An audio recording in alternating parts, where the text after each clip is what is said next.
Wolf Parade, Cry Cry Cry Sub Pop. This Montreal-formed quartet clearly benefited from its extended hiatus since 2010's Expo 86. The qualities that were always present in its mix, prog rock, indie pop and post-punk drama, are all more to the forefront on the immaculately produced 11-track album. The layered keyboards and gloomy, operatic phrasing of Krug on the opening track Lazarus Online evokes the best qualities of Sisters of Mercy. But this mood only lasts one song, as the album moves to the testimonial arena rock of Valley Boy, alt blues of Flies on the Sun and frenetic post-punk pop of Who Are Ya.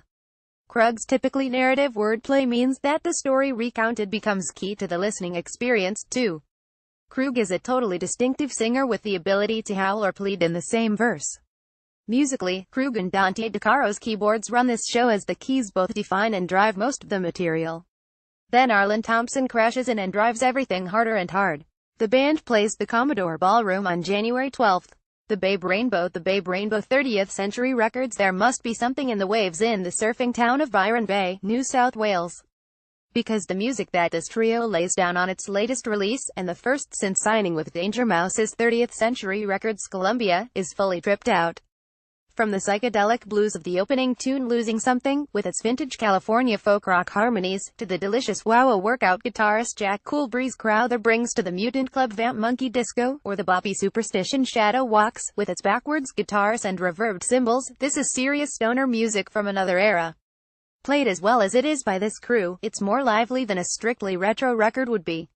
The band writes memorable hooks and doesn't overfill the mix with too many nifty tricks as often occurs with contemporary psychedelia. The Babe Rainbow, October 25th, 8 p.m. The Cobalt tickets at the door.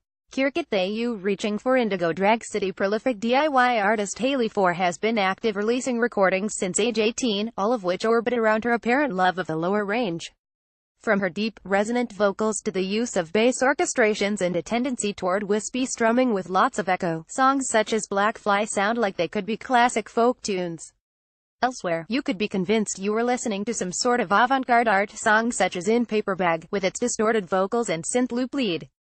The one consistent is how Four gets so much out of so few ingredients.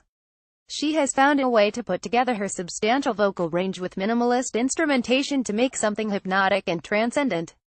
Usually, this might be accompanied with a downer vibe, but this particular release bestows a feeling of hopeful outlook.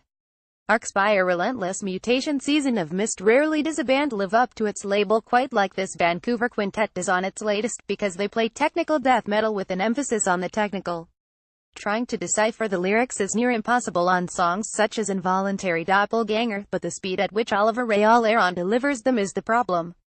His pronunciation is crystal clear, just at a pace that defies comprehension. Acutely, that holds true for the song's other elements. Is it possible to do hiat trills that quickly? What time is that second break-in, which sounds like a rivet gun set on stun? All 7 songs come with this level of monstrous musical dexterity matched with the kind of lyrical joy you come to expect from songs titled Remote Tumor Seeker or A Dark Horizontal.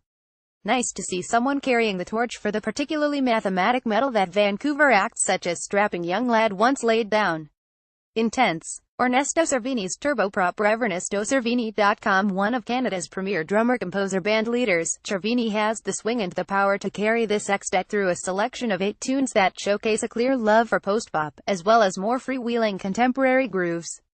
Featuring his longtime quartet with 2 additional reeds, players gives ample opportunity to stretch out in interesting ways, and the players do. Granada Bus, with its interplay between tenor saxophonist Joe Lafram, alto saxophonist Tara Davidson and trombonist William Karn, is one of the record's first highlights. The romping title track is one of those constantly rising workouts that usually find the rhythm section all smiling at one another as the drummer pours with sweat trying to keep pushing it forward. That's okay, as Cervini gets to lounge back in the pocket on the straight ahead and very finger-snapping and toe-tapping take on Pennies from Heaven. Clearly, this is a group that knows how to entertain as it does so. Dairdine at postmedia.com. Twitter.com. Stuart Dairdine. Click here to report a typo. Is there more to this story? We'd like to hear from you about this, or any other stories you think we should know about. Email vantips@postmedia.com. Less than P.